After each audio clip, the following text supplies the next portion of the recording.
and today I'm going to be talking about one of my all-time favorite series, the Vorkosigan Saga.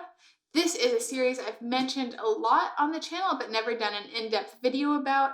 It's also a series that I see a lot of people saying they would like to try, but people seem to get very confused about what the best reading order for this series is, which I totally understand. So my plan for this video is to give a little bit of background and then to talk about what I think the best reading order for this series is, which is kind of going to be a combination of internal chronology and the order that I prefer. I have the books that I own in the series here with me, but I'm not going to be showing you that many covers as part of this video because I hate to say it, but this series has some of the worst covers that I have ever seen.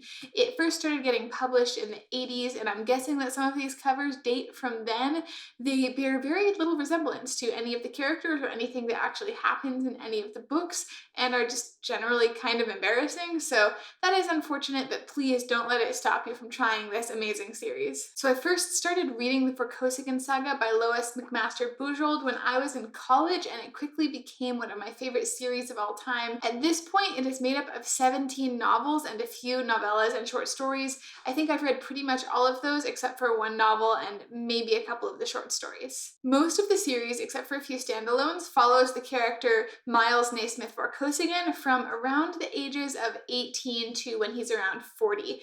The series kind of evolves from starting out as a more classic action-adventure science fiction and ends up as more geared towards mystery and even one that's kind of a comedy of manners. But even with those differences in what the books are about, there's still a lot of consistency in terms of the characters and tone and overall feel of the series. So that shift feels like this very organic thing that happens in the life of the character rather than some abrupt change that happens during the course of the series. So in terms of setting, the series is set in a far future universe when humanity has colonized a bunch of different planets, which are accessed via wormhole jumps, and that's how they travel through large distances in space. In general, the science is not terribly important in this series, except for the extent to which it provides certain plot devices that are important, like the jump ships for interstellar travel, or there's a device called the uterine replicator, which was invented a few hundred years before the start of the series, and that allows women to have children that are gestated not inside their bodies, but in this device, the uterine replicator. Mostly what this does is allow for exploration of some different social issues as well as genetic engineering. So our main character, Miles, is from a planet called Barrayar, which is where most of the main characters in this story are from. And this is a planet that was colonized in the relatively distant past, but then somehow ended up getting isolated from the rest of civilization. So it kind of regressed to a more feudal society, kind of an almost pre-industrial level of technology. So then when it was rediscovered and invaded by the Cetaganda Empire, you had spaceships and nuclear weapons getting met by cavalry and people with swords. So the interesting thing about this whole setup is that you have this very feudal society that went from cavalry to spaceships in basically a single generation. This happened a few generations before the main storyline. So you have Miles's grandfather, who was a general of the resistance against the Cetagandans, and he commanded cavalry. And then Miles's father was an admiral in the space fleet. So the society has undergone this very rapid change and exposure to the galactic technology, which is partly a good thing and is partly met with suspicion. Also, because of that isolation and due to various factors like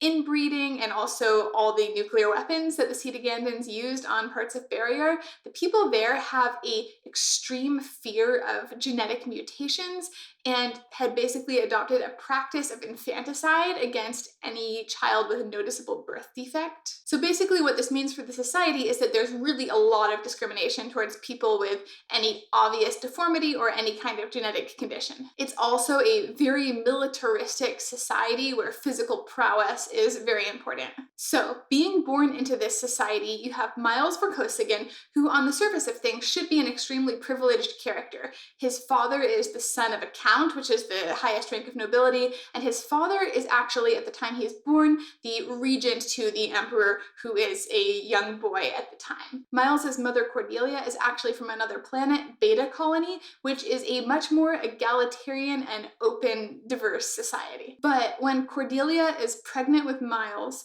she and Miles's father are the victims of an attempted assassination, which obviously they survive, but the antidote to the poison that is used in this assassination attempt has the effect of destroying Miles's fetal bone development. So very much counter to the culture that she's living in, Cordelia insists on experimental and extreme medical intervention to try to save Miles, basically. So Miles does survive, but he's born with extremely brittle bones and he stays quite short. So he grows up in a very privileged part of society, but he also faces a lot of discrimination because of his physical disabilities. In my opinion, Miles is one of the greatest characters of all time and certainly one of my favorites. He is a fast talker, he's very manipulative, he's very, very smart, and basically verges most of the time on being manic, maybe a little bit manic depressive, but mostly just manic. He is good at manipulating all of the people around him, and he tends to just plunge headlong into different situations without really thinking through what's going to happen, but just knowing he's going to figure it out on the fly. And he kind of has this knack for putting himself in these situations and then making it work out. He's also a terrible subordinate, which doesn't work out very well, especially in the early books when he's still a relatively low-ranking officer. He generally manages to get rid of, in one way or another, his superiors by the end of the book, and the only way he really deals with this problem is eventually he ends up in a position where he doesn't have any superiors except, I guess, the Emperor. The people around Miles, who know him well, generally really do care for him, but are also frustrated with his ability to get away with things, and his ability to generally manipulate them and the situation into exactly what he wants. Miles also has a love life that's a bit of a mess, especially in the earlier part of the series. He does tend to go for galactic women who really like him but are very much not interested in his home planet of Barrayar, which is seen as being backwards and kind of unpleasant for pretty good reasons by most of the galaxy. And then of course women from his native planet tend to not really give him the time of day because of how he's seen in that society.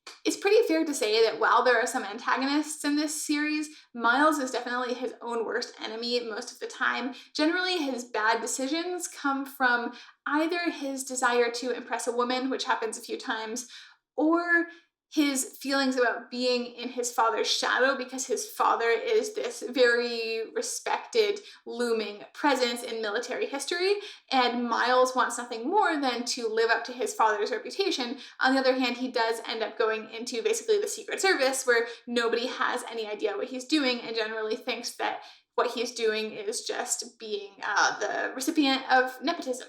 I just want to give a few little disclaimers about this series. None of this I think is really a big deal, but just so you know going in. First of all, this series started getting published in 1986, so the level of technology reflected in the science fiction, especially in the earlier books in the series, kind of reflects what a person in 1986 might have imagined about the future. So the level of sort of communication technology and things like that is not reflective of our modern society, even where we have cell phones and things like that, that really in the 80s were not really quite on the radar. Also, there are a few things in the early books that are intended to reflect a more egalitarian society on a place like Beta Colony, but they just are a little for today. I don't find this to be a huge problem in the series, but just be aware, the first books were written in the 80s, so this was almost 40 years ago, and things have just, changed since then. Okay, so now let's talk about the best reading order for this series and why it's so confusing. So partly it's confusing because Lois McMaster Bujold wrote the books very much out of chronological order. So if you read them in publication order, you're going to get a very weird order, and some of the books will pair together and otherwise it just won't really work out. So I would definitely not recommend reading in publication order. But then in terms of internal chronology, there is a standalone that is set several hundred years before the main series and has basically nothing to do with it. But if you look up how to read the Vorkosigan Saga in chronological order, a lot of the lists that you'll find list that book, Falling Free, as the starting place. So let me tell you, do not start with Falling Free. It's a perfectly good book, but it has very little to do with the rest of the Vorkosigan Saga. You can enjoy it on its own. You can read it at any point, but I will include it in my recommended order for where I think it should go, but definitely don't start with it. And then, to make things more complicated, because there are 17 novels and some different short stories and things like that, they've been published in different omnibus editions over the years, so it can get kind of confusing, like what's a book, what's a collection of short stories, etc. So I don't know if I'll be able to hit every single volume that's been published in this series and the different orders they've been collected in, but I'm going to try to be really clear. So this is going to be my preferred reading order for the Vorkosigan Saga. This is mostly the order that I read it in, but also I've just thought about it and which are my favorites, and I've mixed things up a little bit as the series gets towards its end because I just have books that I like more and I think it's better to read them earlier. But you can make up your own mind as well. This is just the order that I like and I think you'd enjoy reading it in. So the real chronological start to Miles' story is Shards of Honor, which is about his parents. It's mostly from the point of view of his mother Cordelia, and it tells the story of how his parents met and fell in love while on opposite sides of a galactic war. While it is Bujold's first published book, and it is a sort of not prequel, but prologue to the main series, this actually remains one of my favorite love stories of all time because you have two characters who are actually, they're middle-aged, they have real jobs and responsibilities, and they have very legitimate reasons that they can't be together because of this conflict and their planets being at war. And it's not like, oh no, it's like very pragmatic, but also very romantic. And at the end, obviously, it gets to a point where circumstances change and they have to make difficult decisions that do allow them to be together. So I really enjoy Shards of Honor a lot. It's one of my favorite stories, and I definitely think it's a great place to start the series. It is also the first published book in the series, and it's the first book chronologically if we ignore Falling Free. The second book chronologically in the main sequence of novels would be Barrayar, which is basically a direct continuation of Shards of Honor, except that it was actually written several years later. But it pretty much starts from the place where Shards of Honor left off. It's mostly a political story where Miles' parents deal with political upheaval and a rebellion and all the things that are happening in the early years of Miles' father being the regent to the emperor. Miles is born during the events of Barrayar. So those two books are actually collected together into this omnibus edition, which is published as Cordelia's Honor. So this one, if you see this, it contains Shards of Honor and Barrayar. So this is a really great starting point for the series. I definitely highly recommend it. I think if you like this, you'll like the rest of the series. On the other hand, if you are a reader who does not necessarily want to start with Cordelia's story, you want to get straight to Miles, you can start with The Warrior's Apprentice, which is the first book with Miles as a protagonist, and it was actually also published in 1986, the same year that Shards of Honor was published. The Warrior's Apprentice, I think she wrote it pretty much directly after Shards of Honor. She sold them at the same time, and I think she did write Shards of Honor first, but The Warrior's Apprentice was just her thinking about like what is the most basically dramatic situation that I could put a kid of these two characters into, and that turned into Miles, who is the protagonist of the entire series. The Warrior's Apprentice is set when Miles is 18. At the beginning, he flunks out of the entrance exam for the military academy, basically due to some poor decision making and also some bad luck, and he's feeling extremely depressed and doesn't know what to do with his life. So because of this, and also trying to impress a girl, he ends up accidentally creating a fleet of space mercenaries that he is the admiral of. I'm not going to give a synopsis of every single book in the series because there are 17 of them, but this just gives you an idea of how the series starts out. The next book in the series is the Vor Game, which is set a couple of years later and involves Miles having to deal with the consequences of those space mercenaries, basically. In between those two, there is a novella, which is probably my favorite novella with Miles, which is called The Mountains of Mourning. And there is an omnibus edition called Young Miles, which contains those two novels, The Warrior's Apprentice and The Vor Game, and it has Mountains of Mourning sandwiched in the middle. So again, I think this is great. If you can find this omnibus edition, go for it. After The Warrior's Apprentice and The Vor Game, we have the book Cetaganda, which was also written out of chronological order, but it is basically a standalone adventure with Miles and his cousin Ivan, who is also a very important character in the series. Ivan, through a lot of the series, is kind of a foil character to Miles. He's getting dragged into a lot of Miles's scrapes and adventures. He's also a more stereotypically, good-looking socialite who likes to take things a little bit easy compared to Miles, who is always in another scheme. Here's where things start getting a little confusing. There is a book that you can find called Borders of Infinity, which collects together the three novellas, Mountains of Mourning, Borders of Infinity, and Labyrinth.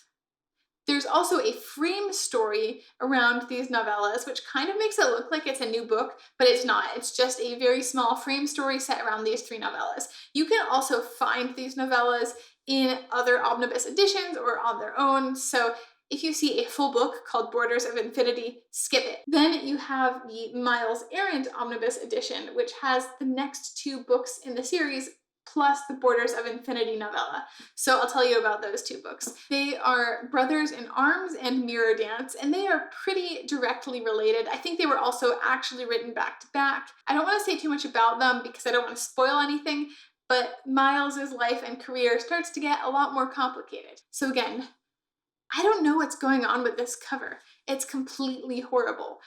But please don't let this persuade you not to read these books. These books are so good. This cover is so bad. Just, I don't know if you have to cover it up with paper or just read it on ebook. I think I read most of these books on Kindle initially. So yeah, sorry. After Brothers in Arms and Mirror Dance is Memory. Here we have another awful cover. Oh well. This book is in some ways both the core of the series and a huge turning point in the life of Miles. In the back of the books, there's a little timeline that tells you what book is when in the internal chronology and how old Miles is, and there's like a little synopsis of events. So without spoiling anything, the one from Memory says, Miles hits 30, 30 hits back. I just turned 30 myself, so yeah, I should reread this one. Lots of sympathy. But basically, this book does not go into any of the omnibus editions because it's very much this very important book that stands on its own, and some irrevocable things happen in this book that change Miles's life forever, but also it's the book that sets the series more off on the course of being a little more, not mysteries exactly, but more political mysteries, less science fiction, galactic adventure. But it's still the same characters that we know and love, and even in a more deep and profound way. So after Memory, we have 2 books that also kind of go together, Komarr and A Civil Campaign, and these 2 books are collected in the omnibus Miles in Love. So yes, Miles finally gets the girl. It takes him a couple books. It's really complicated. It's not an easy situation, and he makes it way worse for himself than it needs to be, as is very typical. But these are 2 of the best books in the series, in my opinion. I love A Civil Campaign. That's the one I mentioned that is kind of this comedy of manners set around an imperial wedding. And yes, this is a science fiction series. I don't know, it's a little all over the place, but in the most wonderful way. I think if you enjoy Miles and you enjoy this series, I think you'll like all the books in the series, even though they're quite different from each other in terms of the kind of plots they have. This omnibus edition also contains a short story called Winter Fair Gifts. So to me, A Civil Campaign really represents the end of what I consider the core series, and everything else is kind of the tail end or the standalones. So I'll talk about my preferred order for reading those, because after this point, I don't quite like to go in chronological order just because I have my own favorites and my own, thoughts for how it should go. In my opinion, the next book you should read is Captain Vorpatril's Alliance, which was, I think, the second to last book published, and this is a little bit out of internal chronological order as well, but it is a book that focuses on Ivan and his adventures. It's really nice to get his perspective after A Civil Campaign, and it's just one of my favorites of the later books, so I totally recommend reading it after A Civil Campaign. In my opinion, it's fine if you stick to internal chronology, it will not hurt you. After Captain Vorpatril's Alliance, I would read the 2 standalones. So you have Falling Free, which is set several hundred years earlier and is totally a standalone, and then you have Ethan of Athos, which is also a standalone, but does have a main character who is a side character in some of the Miles books. In terms of internal chronology, Ethan of Athos is set, I forget, during the first couple of Miles books, but it's not directly influencing it. However, you can kind of see the hand of Miles in this book. It does feel more like a Miles book in a lot of ways compared to Falling Free. Both are really enjoyable standalones, so you can honestly read them at any point you want, but to me, I would just wait because I don't like them as much as the main series. After that, you have the last 2 Miles books. I have only read each of them once. I like them. I don't think they're as strong as the earlier ones. So you have Diplomatic Immunity and Cryoburn. After that, there is one last book, which was published recently. It's called Gentleman Jole and the Red Queen. This is another book that focuses on Cordelia. It is chronologically the last book in the series. I don't know if she has any plans to write any others or to jump back earlier in the internal chronology.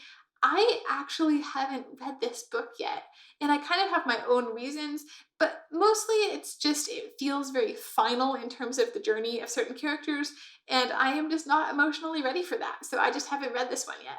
But if you want to read the complete series, this is the last one, and probably the last one I would recommend reading just because it is set very much after the others. So with all of this being said, read these books in the order you want. They are pretty much all written to work on their own. You're not going to do much harm in terms of damaging your own enjoyment if you read these completely out of order. There are some that kind of go together, but overall, you could really jump into this series at any point and it would be totally fine. This is just the order that I personally would recommend reading them in, and I'm going to put this down in the description, but read whichever one you feel like. I really think that you will love this series. It's one of my favorites. I wish I heard more people talking about it on BookTube, and I hope that this will encourage you to give it a shot. And so just watch out for the different omnibus editions and things like that so you don't, accidentally buy anything twice. And I hope that you'll give the Vorkosigan Saga a chance. I hope you'll fall in love with Miles as much as I have, and I hope you'll really enjoy this series.